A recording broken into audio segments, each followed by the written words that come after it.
Hezbollah and the Iranian army had vowed revenge, and earlier on Wednesday, Iran announced that Israel should await retaliation. A Lebanese army spokesman said the missile was not fired from Lebanese territory and that the artillery response by Israel was randomly falling on areas along the border, but that no shells had landed on villages with civilian inhabitants yet. Israel's Prime Minister Benjamin Netanyahu chaired a meeting of his security cabinet and warned that the IDF will react with force in retaliation for the attack.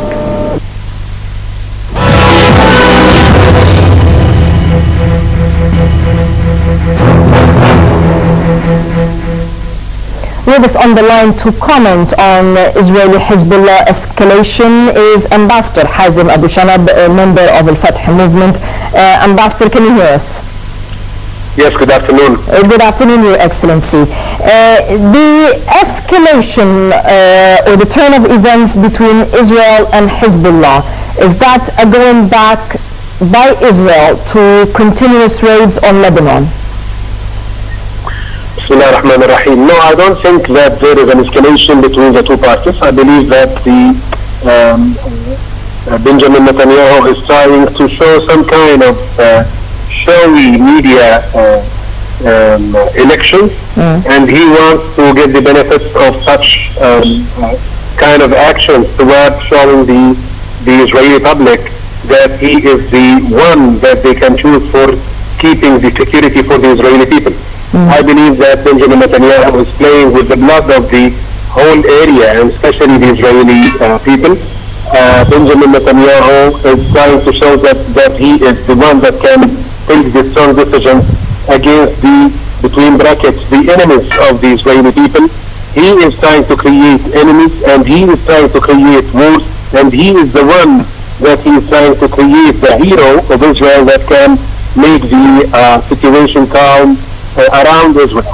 I believe that Israel cannot go through any war with any party, either in Lebanon or in any other place, and the situation will get calm very soon. Your Excellency, I will definitely have to capitalize on the fact that you're with me on the phone and ask you, how is the Palestinian question progressing, if I can use the word progressing?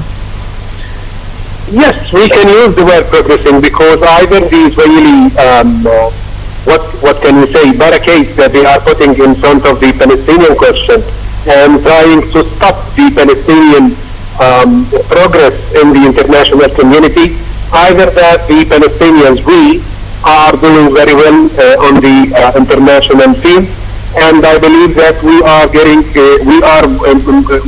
on the suitable track that we can make the Palestinian issue as an international issue. I believe that in few months we are talking about the start of the beginning of April, next April, we will be members in the ICC, which means that the Palestinians, I mean the state of Palestine, which was by the UN, it will be a member of an important international organization. And this means that not only the recognition, but also the deployment of the recognition of the state of Palestine on the platform, on the international platform, will be a reality in few periods, as we can say. Your Excellency, thank you very much for your comment, and we hope to see you in the studio soon.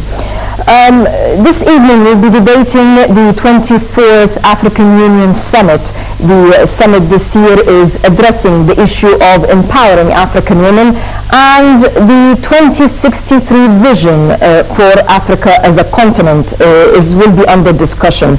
Worth noting that during the preparatory meetings earlier in the day, with the session pertaining to Libya and particularly Egypt, the United Arab Emirates, Sudan, the Libyan representative, and Saudi Arabia actually decided to walk out of the session due to the presence, the unannounced presence of Qatar and Turkey, which definitely are not members within the African Union.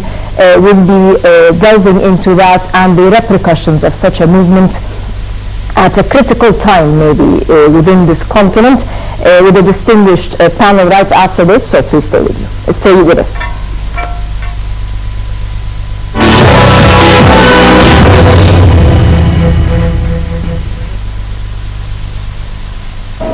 The African Union will officially endorse Egypt's bid to become a non-permanent member of the UN Security Council for the period from 2016 to 2017. This, according to Egyptian Foreign Minister Sameh Shoukry. This endorsement will be officially announced during the 24th African Union Summit in Addis Ababa in Ethiopia on Friday. Shoukry revealed that Cairo's bid has been approved during the meeting of the African foreign ministers on Tuesday, meaning that Egypt is the official North African candidate for the non-permanent seat. Egypt first expressed desire for the seat last September during President Abdel Fattah al-Sisi's speech in front of the UN General Assembly. Egypt's top diplomat is currently in Addis Ababa, ahead of the president's visit to the East African country to attend the summit.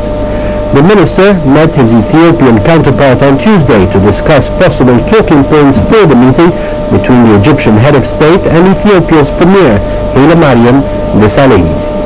This will be el-Sisi's first visit since taking office.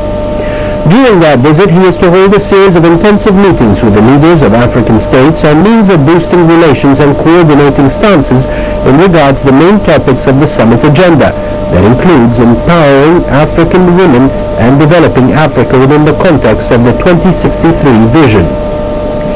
The visit to Ethiopia comes at a time when the two countries are trying to patch up their relations after a few years of tensions over the Ethiopian Grand Renaissance Dam.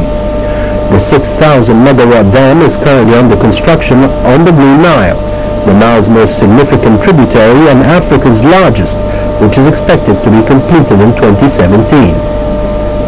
Egypt, a downstream country, fears that the dam will affect its water share from the Nile. A tripartite committee formed of Egypt, Ethiopia and Sudan has been set up to solve the dispute.